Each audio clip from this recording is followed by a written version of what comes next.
Welcome to కళాతాడి kitchen. ఈరోజు మన కిచెన్లో 1 స్పూన్ నెయ్యితోటి టమాటా బంగాళదుంపల కర్రీ ఎలా చేయాలో చూద్దాం.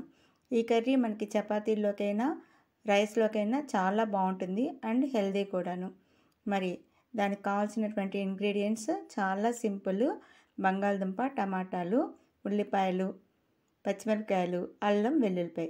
మనం టమాటాని ప్యూరీ చేసుకోవాలి. అలాగే ఉల్లిపాయని మిక్సీ వేసేసుకుని మెత్తని ముద్దలా చేసి పెట్టుకోండి. అల్లం వెల్లిపాయ పేస్ట్ చేసుకోండి. పచ్చిమిరపకాయలు నిలువుగా చీల్చుకొని బంగాళదుంపలు చిన్న ముక్కలుగా కట్ చేసుకోండి. ఇప్పుడు బాండిల్ పెట్టుకుని 1 టేబుల్ స్పూన్ నెయ్యి మాత్రం వేసుకుంటే చాలు. 1 యాలక్కాయ, 2 లవంగాలు వేసి వేయించండి. తర్వాత పచ్చిమిరపకాయలు, కరివేపాకు, ఉల్లిపాయ వేసి దోరగా వేయించండి. ఆ తర్వాత మనం అల్లం వెల్లిపాయ పేస్ట్ కూడా వేసి పచ్చివాసన పోయే వరకు వేయించుకోవాలి. ఆ తర్వాత 1 టేబుల్ స్పూన్ పసుపు వేసి టమాటా ప్యూరీ కూడా ఇందులో వేసేసి పచ్చివాసన పోయే వరకు వేయించుకుందాం. స్టవ్ సిమ్లో పెట్టి వేయించుకోండి. ఈ విధంగా వేగిన తర్వాత బంగాళదుంపలు వేసేసుకోవాలి. ఇలా మనం చిన్నగా కట్ చేసి పెట్టుకున్నటువంటి ఈ ముక్కలన్నీ ఇందులో వేసేసి స్టవ్ సిమ్లోనే ఉంచేయండి.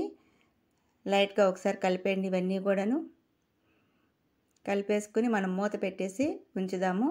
ఒక 5 నుంచి 10 నిమిషాల వరకు మనం మూత పెట్టి ఉంచేస్తే మొగ్గుతాయి అన్నమాట. సాల్ట్ కూడా వేసేయండి. 1 టేబుల్ స్పూన్ మీ టేస్ట్కి సరిపడా వేసుకోండి. నేనైతే ఒక 2 టేబుల్ స్పూన్లు వేసాను సాల్ట్.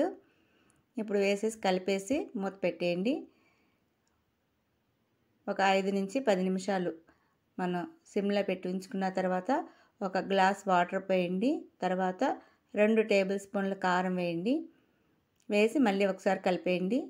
ఆ తర్వాత 1 table spoon garam masala powder కూడా యాడ్ చేసి మూత పెట్టి ఇంకొక 10 నిమిషాలు స్టవ్ సిమ్లో పెట్టి ఉడికించుకుంటే మనకి యమ్మీ టేస్టీ అయినటువంటి బంగాళదుంప టమాటా కర్రీ రెడీ అయిపోయింది.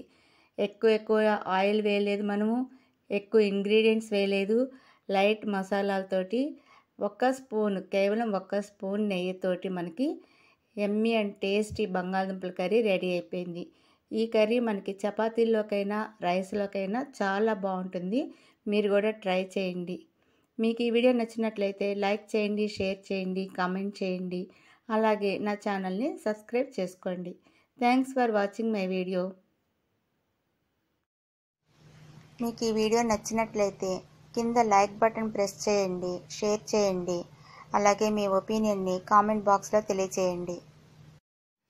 మరిన్ని మంచి వంటల కోసం నా ఛానల్ సబ్స్క్రైబ్ చేసుకోండి.